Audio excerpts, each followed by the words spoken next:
बिस्मिल्लाहिर्रहमानिर्रहीम, अस्सलामु अलैकुम। मैं करामत मुग़ल और मेरे साथ हैं ईसा नकवी। नकवी साहब, ये क्या हुआ है कि ईरान और अमेरिका के दरमियान गैर एलानिया जंग शुरू हो चुकी है। दोनों एक दूसरे पर हमले भी कर रहे हैं और इसे जंग भी करार नहीं दे रहे। जंग के आगाज़ पर ईरान ने कुवैत और बहरीन पर हमले किए, लेकिन अब पूरे का पूरा गल्फ़ इसकी लपेट में आ चुका है। ये लड़ाई थम जाएगी या फिर बढ़ेगी? मुगल साहब, अब एक खिचड़ी बन चुकी है और ये खिचड़ी आपस में बड़े बेहतरीन अंदाज में इंटरकनेक्टेड है। तो ज़रा इसको समझने की कोशिश करेंगे कि आखिर ऐसा क्या हो रहा था कि ईरान की तरफ से 3 शिप्स को टारगेट किया गया 6-7 जुलाई को। अमेरिका ने जवाबी हमले शुरू किए और अब हमारे सामने एक ऐसा स्टेट है जंग की कि जहाँ पर इसको जंग करार नहीं दिया जा रहा, लेकिन एक दूसरे के ऊपर दोनों ताबड़तोड़ हमले कर रहे हैं। सही। और उसको उस तरीके से रिपोर्ट भी नहीं किया जा रहा इंटरनेशनली। आपने इसको ये नहीं समझा होगा कि आपने कहीं पर ये पढ़ा हो कि एक फुल ब्लोन आउट जंग जैसी पहली 39-40 दिन की जंग थी, इसको कहीं भी उसके साथ कंपेयर भी नहीं किया जा रहा। उसकी भी वजूहात हैं। देखें, सबसे पहले तो आप ये सवाल करें कि जिस वक्त ये जंग छिड़ी है दोबारा, उस वक्त अबू धाबी में किस बात का जश्न मनाया जा रहा था? अच्छा, आपको पता है कि मई के बाद ये पहली मर्तबा है कि मुत्तहिदा अरब अमारात हिट हुआ है। बिल्कुल ऐसे ही है। यानी वो वक्त जब मुत्तहिदा अरब अमारात के बारे में ये कहा जा रहा था, और इस तमाम जंग के दौरान जितना अजीबो गरीब कैरेक्टर मुत्तहिदा अरब अमारात का सामने आया, किसी और मुल्क का सामने नहीं आया। यानी एक तरफ ईरान के ख़िलाफ़ पब्लिक पोस्चरिंग और पब्लिक डोमेन में इन्होंने कोई कसर नहीं छोड़ी। ईरान को दहशतगर्द करार दिया, ईरान के ऊपर हमलों में हिस्सा लिया, इनकी सरजमीन इस्तेमाल हुई, इनकी फ़िज़ाई हदूद इस्तेमाल हुई, इनके पानियों का इस्तेमाल किया गया। ये डिप्लोमेटिकली ईरान के ख़िलाफ़ खड़े हुए थे, ये ईरान के ख़िलाफ़ करारदादें लेकर आ रहे थे, ये एक ऐसी कोलेशन बनाने की बात कर रहे थे कि जिसमें ज़ोर ज़बरदस्ती के साथ मिलिटरीली आबनाए हुर्मुज़ का कब्ज़ा छुड़वाया जाए। ये सब कुछ कर रहे थे। सही। लेकिन बैक चैनल इन्होंने एक्टिव किया हुआ था और बैक चैनल के ज़रिए ईरान से कंसेशन भी मांगी जा रही थी। अब ये बात तो सबको मालूम है ना, ज़बान ज़द आम है कि जो अमाराती रॉयल फैमिली है उसका जहाज़ एन जंग के उस वक्त जब इसराइल के ऊपर दोबारा हमले शुरू किए ईरान ने लबनान के मामले की वजह से, उस वक्त जब ईरान ने अपनी फ़िज़ाई हदूद बंद कर दी थी तो तेहरान में अमाराती रॉयल फैमिली का तैयारा लैंड करता है। अब इसकी कन्फर्मेशन आपको कोई नहीं देगा कि कितने पैसे गए थे, लेकिन बात तो जाहिर है कि रॉयटर समेत तमाम आलमी इदारों ने रिपोर्ट किया कि $3 अरब in hard cash was smuggled into Iran, paid as a ransom. आपने पैसा अदा किया और वो पैसा अदा करके आपने अपने लिए कंसेशंस खरीदी $10 अरब की। उसके बाद की बात चल रही है कि और फिर आपने देखा कि एक फेरी सर्विस जो है वो शुरू हो जाती है ईरान और मुत्तहिदा अरब अमारात के दरमियान। कमर्शियल फ्लाइट जो है वो लैंड करती है। यानी वो मुत्तहिदा अरब अमारात जो इस तमाम जंग में इसराइल के फ्रंट लाइन फोर्ट्रेस के तौर पर काम कर रहा था। फिर दूसरा सवाल आप ये करें कि जो हमला हुआ है, उस हमले में जो 6-7 जुलाई का हमला है, जहाँ से ये सारा मामला ट्रिगर किया है, उसमें एक जहाज़ सऊदी अरब का है और एक कतर का है। तो इन दो ममालिक में सऊदी अरब वो है जिसकी पाकिस्तान के साथ डिफेंस पैक्ट है और जो ईरान के साथ मखासमत में उस सतह पर बिल्कुल भी नहीं गया जहाँ पर कुवैत, बहरीन या मुत्तहिदा अरब अमारात गए हैं। दूसरा, वो बैक एंड पर ईरान के साथ एक नया सिक्योरिटी पैक्ट बनाने के लिए भी राजी नजर आता है जी। तो फिर सऊदी अरब की शिप को अटैक करना, उसकी क्या वजह थी? फिर तीसरा सवाल ये आ जाता है कि कतर तो तमाम वक्त के दौरान सालसी का किरदार अदा कर रहा था, तो कतरियों के LNG और उसके ऊपर किस तरीके से आप हमला कर रहे हैं? तो बज़ाहिर ये लगता है कि ईरान जो है वो बड़ा इर्रेस्पॉन्सिबली एक्ट कर रहा है। लेकिन जब हम इसमें ओमान वाला फैक्टर बाद की किसी वीडियो में तज़किरा करेंगे ना, तो फिर जाहिर है कि ये कहानी, क्योंकि ये बहुत बड़ी खिचड़ी है और एक दूसरे के साथ इंटरकनेक्टेड भी है। लेकिन अभी जो लास्ट 24 आवर्स को भी आप ट्रैक करें, फिर आप लास्ट 48 आवर्स को ट्रैक करें, लास्ट 72 आवर्स को ट्रैक करें, there is a method in this madness. ये अगर कोई पागलपन है तो इस पागलपन की कोई वजह भी है। सही। और वो उसकी बुनियादी जो चीज़ें सामने आ रही हैं ना, वो जितने अटैक्स हुए हैं और उसमें आगाज़ में कुवैत निशाना बनता है और बहरीन निशाना बनता है, 5th फ्लीट और मामला रहता है अली अल सालिम तक, बोरिंग एयरबेस तक, इन एयरबेसेस तक रहता है। उसके बाद फिर अल-उदैद भी, अल-ज़फ़रा भी, फिर उसके बाद क्रूज़ मिसाइल जो हैं वो ओमान की तरफ जाते हैं, क्योंकि ओमान एक पूरा डिफरेंट सब्जेक्ट है, तो इसके ऊपर हम ओमान वाले मामले को नहीं छेड़ रहे, बाकी खिचड़ी को समझने के लिए। सही। सबसे पहले तो देखें, ये जहन में रखें कि आबनाए हुर्मुज़ जो है वो अमेरिका का वाहिद कंसर्न है कि उसका वो खुला हो। जी। अमेरिका का ये कंसर्न नहीं है कि उसको कंट्रोल कौन कर रहा है। अमेरिका का ये कंसर्न नहीं है कि उस पर गुजरने वाले जहाज से फीस चार्ज की जा रही है या नहीं की जा रही। सही। अमेरिका का वाहिद कंसर्न ये है कि ग्लोबल इकोनॉमी में उसके जो इत्तेहादी ममालिक हैं उनकी इकोनॉमी ऑयल की सप्लाई ब्लॉक होने से हट तो नहीं हो रही, क्योंकि वो उसकी तरफ देखेंगे कि भाई तूने बंद करवाई है जंग करके। सही।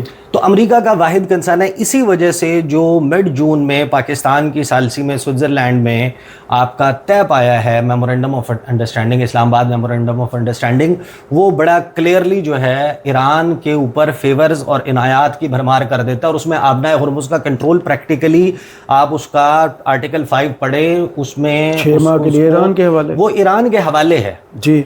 तो अमेरिका का कंसर्न तो ये नहीं था। ये आफ्टर थॉट कैसे आती है? ये आफ्टर थॉट आती है जब गल्फ ममालिक का पुश बैक आता है अमेरिका।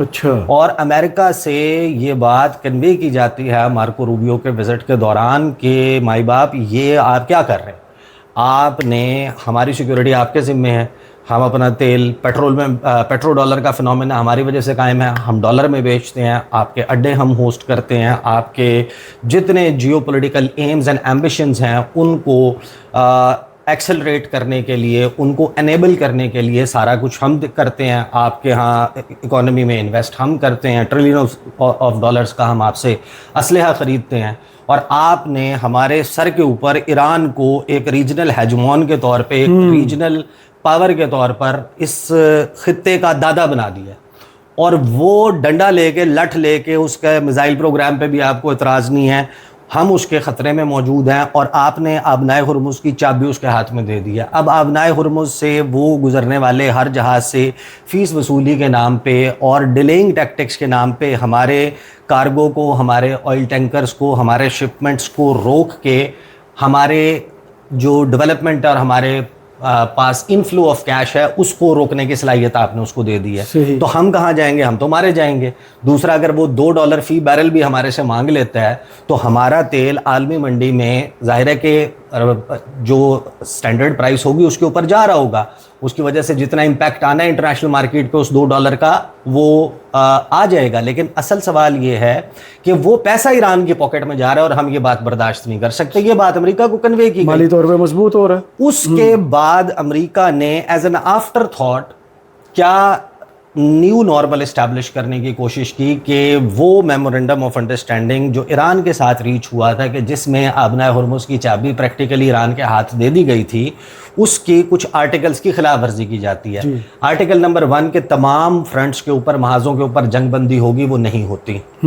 यानी लबनान के ऊपर हमले जारी रहते हैं और लबनान के कुछ देहातों पे कब्जा कर लिया जाता है इसराइल की तरफ से, और वहाँ से विड्रॉल से वो इनकार कर देते हैं, और लेबनीज गवर्नमेंट एक फ्रेमवर्क के तहत उसको एक्सेप्ट भी कर लेती है। हिजबुल्लाह उसके ऊपर ऑब्जेक्ट करती है, नंबर 1। दूसरी खिलाफ वर्जी होती है कि ये बात तय हुई थी कि इन 60 दिनों के दौरान जब तक मामला तय नहीं पाते, ईरान के खिलाफ कोई भी प्रेशर टैक्टिक्स इस्तेमाल नहीं किए जाएंगे, बाजू नहीं मुड़ाया जाएगा, धमकियां नहीं दी जाएंगी, मिलिट्री बिल्डअप नहीं किया जाएगा अपनी एडिशनल शराइत मनवाने के लिए। राइट। तो वो जो धमकियों का तबादला है वो सैयद अली खामनाई के जो जनाजा है, तशीये जनाजा, उसकी तकरीबात के आगाज़ के साथ ही शुरू हो जाता है, जिसके ऊपर ईरान रिएक्ट करता है। लेकिन जो सबसे बड़ा मसला बना है, मैं खुशियों वाले मामले पर आता हूँ जो मातम में तब्दील हो गई हैं। अबू धाबी में जो जश्न चल रहा था वो जश्न अब मांद पड़ गया। होता ये है कि जो कई दिहाइयों से इस्टेब्लिश्ड बात ये थी कि जो आबनाए हुर्मुज़ का जो सबसे तंग चोक पॉइंट जिसको कहा जाता है वो है 21 नॉटिकल माइल का। जो UN convention on the laws of seas है, यूएन क्लॉज, वो ये कहता है कि 12 नॉटिकल माइल आपकी सरहद है, आबी सरहद आपकी है। उसमें चिड़िया यानी कि किसी और मुल्क की है, उसने पर मारना है तो आपसे इजाज़त लेनी, सही, वरना उस चिड़िया को शूट डाउन वो मुल्क कर सकता है। ये तो इंटरनेशनल उसमें लिखा हुआ है। अब एक इंटरनेशनल वाटरवे है जो एक पूरी पर्शियन गल्फ को कनेक्ट करता है, तो ये एक मतलब एक अनरिटन रूल के तौर पर मौजूद था कि इस पानी की जो गुजरगाह है इसको सारे फ्रीली इस्तेमाल करेंगे, उसको छेड़ा नहीं गया था।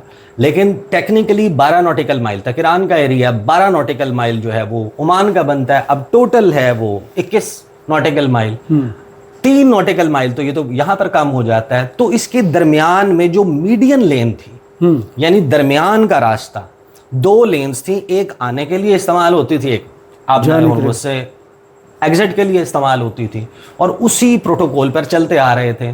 अब ईरान ने जब अपनी हदूद के ऊपर 12 नॉटिकल माइल के ऊपर फास्ट बोट्स, माइंस और अपनी जो डवार्फ सबमरीन्स हैं गदीर क्लास की, उनके जरिए कब्जा मुकम्मल कर लिया, अमेरिका को इन गल्फ ममालिक से पुश बैक आया। इन्होंने जोर लगा के कहा कि माई बाप आप हमारे लिए रास्ता बना के दें। सही।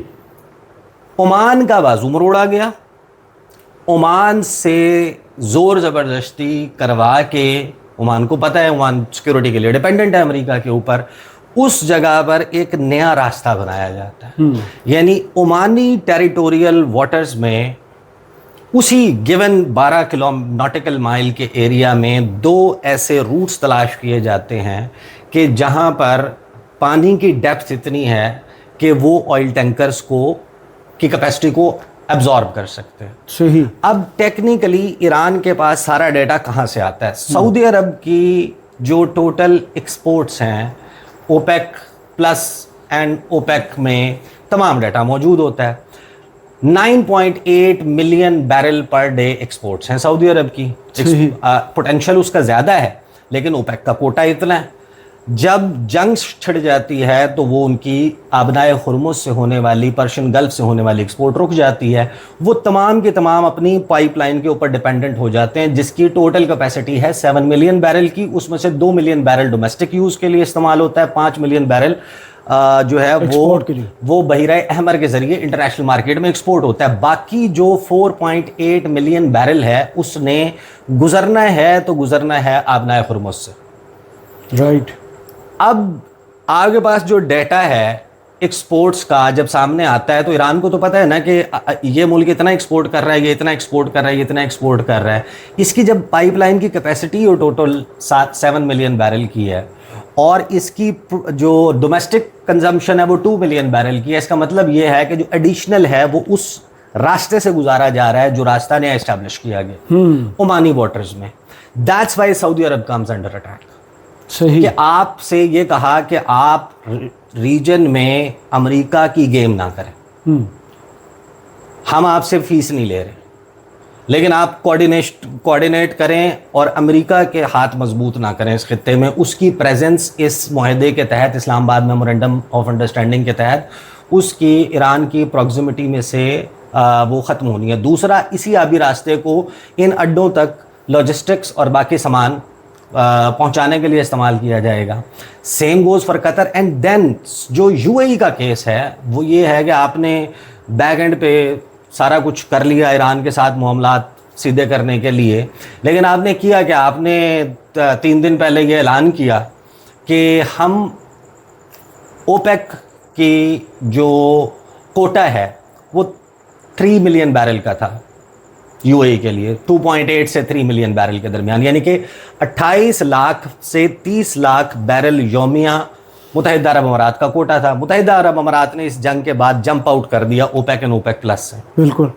और उन्होंने कहा कि अब हम अपनी मर्जी से तेल पैदा करेंगे, अपनी मर्जी से जितना तेल की कैपेसिटी है उसको बढ़ाएंगे, उसको इंटरनेशनल मार्केट में बेचेंगे, इंटरनेशनल मार्केट तोड़ेंगे। सऊदी अरब जाता है जाए भाड़ में, ओपेक का क्या इंटरेस्ट है, हमें इससे कोई कंसर्न नहीं है, हमने पैसा बनाना है, हमने अपने चीज़ें पूरी करनी है, और उसको अपनी मुआशी इंडिपेंडेंस के लिए बोस्ट किया जाता है कि ये बड़ा काम हो। सही। अब उनकी कैपेसिटी है टोटल 4.4 मिलियन बैरल की, जिसको 2028 तक उन्होंने इंक्रीज करने का वादा किया है कि हम उसको लेके जाएंगे 5 मिलियन बैरल पे। लेकिन इस तमाम वक्त के दौरान मुत्तहिदा अरब अमारात ये फिगर जारी करता है कि हम 4 मिलियन बैरल की कैपेसिटी पे पहुंच गए और हम प्रोड्यूस कर रहे हैं। सही। अब जब यूएई 4 मिलियन बैरल प्रोड्यूस कर रहा है पर डे, 40 लाख बैरल तेल प्रोड्यूस कर रहा है, तो उसको कहीं रखा तो जा नहीं सकता। यानी अगर आप प्रोड्यूस कर रहे हैं, आप डाटा ऑफिशियली जारी कर रहे हैं और आप जश्न मना रहे हैं कि देखें हमने तो जनाब गुलामी की जंजीरें तोड़ दी, हम तो ओपेक के गुलाम ही नहीं है, हम तो सऊदी अरब की शाही से बाहर निकल आए हैं, हम तो अपनी मर्जी से तेल बना रहे हैं और अब हम तो पैसा कमा रहे हैं। आपकी जो अबू धाबी फुजेरा पाइपलाइन है उसकी टोटल कैपेसिटी है 18 लाख बैरल योमिया। अच्छा। इसका मतलब यह है कि जो उसके ऊपर का सरप्लस 22 लाख बैरल योमिया है, वो आप उसमें से कितना ईरान के साथ कोऑर्डिनेट करके मीडियन लाइन से गुजार रहे हैं, ईरान के पास डाटा मौजूद है। इसका मतलब यह है कि आप चोरी छुपे उस लेन को इस्टेब्लिश कर रहे हैं कि जहां पर आप उसको बाईपास कर रहे हैं। सही। इस वजह से जो अटैक हुआ है, जो उसकी 2 तौजीहात हैं। एक ये है कि वो बराह रास्त मुत्तहिदा अरब अमारात पे हमला था। एक इसके ऊपर एंगल आया है, अभी इसने प्रोब होना है कि वो क्रूज मिसाइल थे जो दरअसल ओमान की तरफ फायर किए गए थे। ओमान में अमरीकी इंटरेस्ट या अमरीकी अड्डों की तरफ फायर किए गए थे और UAE mistook them as an attack on them, क्योंकि दरमियान में उनकी टेरिटरी आती है और उन्होंने उनको नॉक डाउन किया है। उनका क्लेम यह है कि हमने अपनी सरहदात के करीब आने से पहले उनको काउंटर कर लिया है। निज़ाम तो उनके पास इसराइली मौजूद है कि हमने उसको अपने पास आने से पहले फॉइल कर दिया। लेकिन होता क्या है कि वो जो जश्न मनाया जा रहा था कि हम 4 मिलियन बैरल हिट कर गए हैं, वहाँ पर सफ़े मातम बिछ जाती है, क्योंकि आपने बेसिकली ये पूरी दुनिया को तासुर दे दिया था कि हमारे यहाँ चीज़ें नॉर्मलाइज हो गई हैं। यूके ने मुत्तहिदा अरब अमारात के लिए अपनी ट्रैवल एडवाइजरी को रिवाइज़ कर लिया था, अपने लोगों को जाने का अलाउ कर दिया था। आपने देखा रिसेंटली लोगों ने ट्रैवल भी करना शुरू किया, कुछ इन्वेस्टमेंट की वापसी होना शुरू हो चुकी थी, कुछ टूरिज्म की वापसी होना शुरू हो चुकी थी, कुछ आपकी 4 मिलियन बैरल के ऊपर नारा लगाने से पता चला। दूसरा, ईरान को कलक इस सारे मामले में कि इन सब ने मिल के अमेरिका को प्रेशराइज करके ये करवाया है और उसके ज़रिए जो हमारी जो सैंक्शंस हैं वो लौट आई हैं और हमारा 4 करोड़ 30 लाख बैरल जो है, यानी मतलब कुछ 4-5 अरब डॉलर का तेल जो है वो इस वक्त इंटरनेशनल वाटर्स में दोबारा सैंक्शन हो गया वहाँ पहुँचने के बाद। तो हमें जो हर्ट किया है इन सब ममालिक ने, जब ये तय हो गया था कि हम एक दूसरे के साथ कोऑपरेट करेंगे, हम एक रीजनल सिक्योरिटी आर्किटेक्ट या उसकी तरफ बढ़ रहे थे और हम उसको बेहतर करने की कोशिश कर रहे थे, तो उस दौरान ये सारी गेम क्या हुई, उसकी वजह से ये जो खिचड़ी है, मेरा ख्याल है आई होप के तकरीबन कुछ चीज़ें जो हैं कुछ चीज़ें गिरे खुली होंगी ओमान वाले मामले के ऊपर। अभी चीज़ें क्योंकि for that you have to dig deep down into के 30 की दिहाई में क्या हुआ था, सही 50 की दिहाई में क्या हुआ था, ऑनवर्ड क्या हुआ था। तो आज फिर आपको पता चलता है कि ईरान की जो जंग है इस वक्त बेसिकली वो अरब ममालिक की आज़ादी की जंग है। अरब ममालिक जो इस वक्त इस्तेमार के और अमेरिका के पंजे गढ़े हुए हैं ना, यानी आप सबसे सिंपल आसान सा सवाल कर लें, ज़मीन, रियासत, अवाम, अरब, कब्ज़ा, रिसोर्सेस, बेचने का इख्तियार, फॉरेन पॉलिसी, दिफा, अमेरिका के पास। क्यों? अमेरिका किस चीज़ का चौधरी? सही, अमेरिका काबिज़ है ना। अमेरिका ने इन रिसोर्सेज पे किसी डिज़ाइन के ज़रिए कोई पूरा एक जाल बिछा के कब्ज़ा किया हुआ है। अभी भी अमेरिका का कंसर्न ये नहीं है, अमेरिका ये चाहेगा, उसको ये सूट करता है कि ईरान एक पोटेंट पावर के तौर पर इस रीजन में हो, ईरान का खौफ बेचकर वो इन खलीजी ममालिक की हड्डियों का गूदा भी पी जाए, सही, ट्रिलियंस ऑफ डॉलर्स इनसे निचोड़े। इसलिए अब आप देख रहे हैं कि गुज़िश्ता 24 घंटों के दौरान जो हमारे सामने अब डिटेल्स आ रही हैं, 80 अटैक्स, फिर 90 अटैक्स, अब 140 अटैक्स, ईरान के जवाबी हमलों में 80 के जवाब में 90 अटैक्स, 90 के जवाब में 100 अटैक्स, 140 के जवाब में 150 अटैक हो जाएंगे।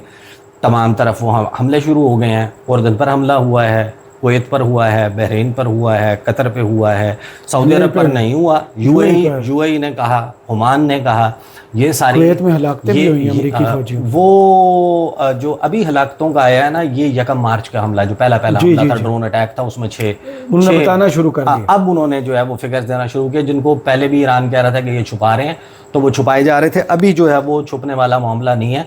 ये जो खिचड़ी है ये ऐसे ही चलेगी, और इसमें अमेरिका का यानी कि कंसर्न है कि अपना हुर्मुज़ खुला हो, उसका ये कंसर्न नहीं है कि वो किसके कंट्रोल में है, किसके कंट्रोल में नहीं है। उनको सिर्फ वो ओपन चाहिए। वो open Islamabad memorandum of understanding से हो गया था, उसमें जो रखना है वो आया है, वो खलीजी ममालिक की दरख्वास्त पर जो अमेरिका ने किया। अमेरिका के उस एक्ट के जवाब में ईरान ने कुछ शिप्स के ऊपर हमला किया, उसके जवाब में ईरान के ऊपर हमले शुरू हुए। ये सिलसिला अभी तक ऐसे ही चलेगा जब तक ये दोबारा एक बड़ा धचका ग्लोबल इकोनॉमी को नहीं लगता। या तो आप जाएँ, जाके बमबारी करें, आपको सोल्जर, आपको foot on ground, troops on ground लेकर जाने पड़ेंगे। अदरवाइज़ ईरान की जो लीडरशिप है वो ज़्यादा एम्बोल्डेंड है, ज़्यादा ताकतवर है, और ईरान ने जो रीजनल मामलात हैं उसमें कुछ चीज़ें ऐसी हैं कि जिसके ऊपर अभी हिट लिस्ट और कुछ ऐसी चीज़ें आ गई हैं जिन पर आने वाली वीडियोस में बात करेंगे। बहुत शुक्रिया ईसा नकवी आपके तजिए का। कमेंट्स बॉक्स में ज़रूर बताइएगा ये वीडियो आपको कैसी लगी। इजाज़त दीजिए, अल्लाह हाफ़िज़।